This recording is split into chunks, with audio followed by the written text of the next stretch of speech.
The cat that forgot how to roar, a dissection of Jaguar's X-type, Jaguar. The very name conjures images of sleek lines, purring power, and an undeniable whiff of old-world charm mixed with modern luxury. But even the most distinguished dynasties have their less distinguished moments. And for modern Jaguar, if we're honest, there's one particular feline that, instead of roaring majestically, mostly just looked a bit confused, like it misplaced its car keys and its dignity simultaneously. Friends, let's pull back the velvet curtain on the Jaguar X-type.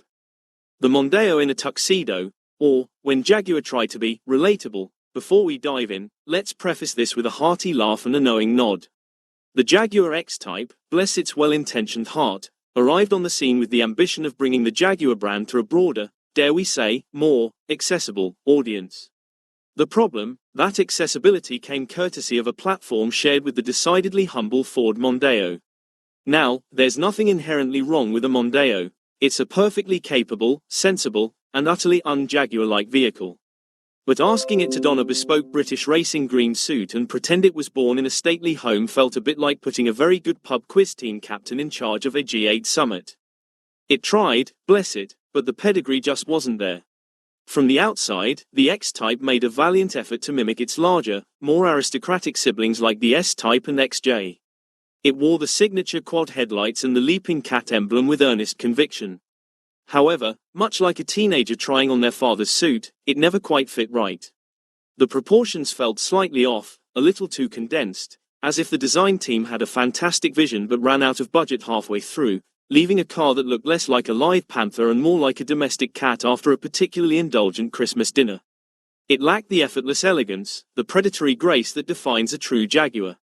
Inside, the attempt at luxury continued, but the illusion often shattered under scrutiny. While leather was present, the surrounding plastics often whispered, Ford parts being rather than purring, Coventry craftsmanship.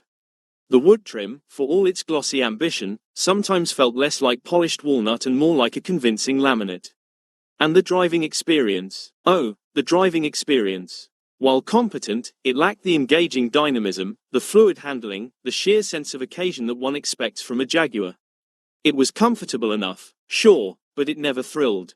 It handled corners with a sense of duty, not delight. It was a car that got you from A to B with reasonable efficiency, but without ever making you feel like Bond on a budget, more like Bert from accounting on a sensible lease deal. Ultimately, the X-Type's biggest sin wasn't that it was a bad car, but that it was a bad Jaguar, an identity crisis on wheels that diluted the very essence of what made the brand special. It was a well-meaning misstep, an experiment in going down market, that